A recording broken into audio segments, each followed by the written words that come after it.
Okay, I'm going to do a quick follow-up to Module 3. We had our discussion focusing on our soccer player. So what was I looking for you to hit on? What could I write about? Some of you are a little bit short on it, and some of you gave me a very lengthy discussion. I appreciate that.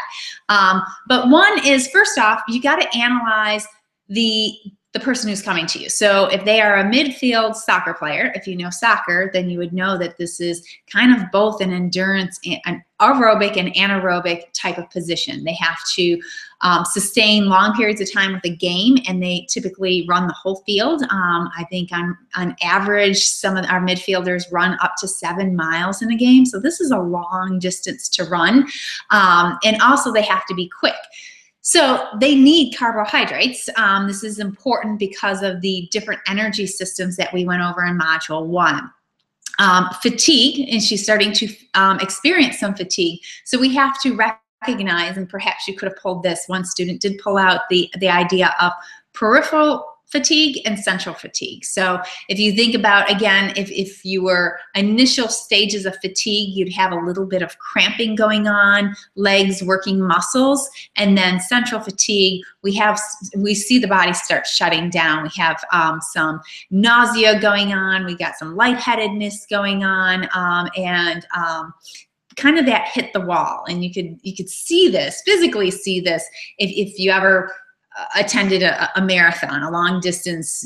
We're talking 1.5 up to 5 hours, depending on, not 1.5, that's a half mile. So about 2 hours to 5 hours, depending on your type of runner there. But you see, during the race, at the beginning of the race, it's not too intense. People start cramping up. They could be dehydrated, but they can also be experiencing some fatigue from not feeding themselves, having enough readily available carbohydrates, whether it's blood glucose, or glycogen stores.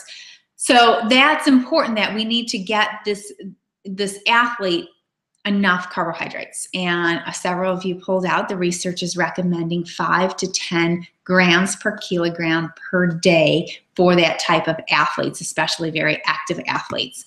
She mentions that she wants to lose weight, and that's why she's reducing her carbohydrate, which is not uncommon. And today we see this happening a lot. People want to cut the carbs, but they're not realizing that this is your main energy substrate. So we could work very carefully, perhaps with the team RD, if they have one, or recommend one, but I would not be recommending losing weight during an in-season training program. We don't want to mess with that. There's a lot that can go awry with that. So I would steer her clear, maybe say, let's work on that in the off season so we don't mess with your performance right now.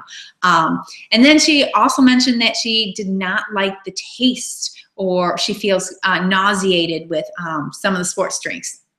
A lot of creative answers here. There is a lot on the market. Yes, try different things. It doesn't have to be a commercially produced product. So it could be, some of you suggested some carbohydrates that she can tolerate. It could be fruit. It could be fruit infused water. Some people have talked about the wash, where you could actually drink Gatorade and actually spit it out. So it's not going all the way through your system, but you are getting some of that digestion, which actually starts in the mouth there. So those are things that we're looking for in the discussion.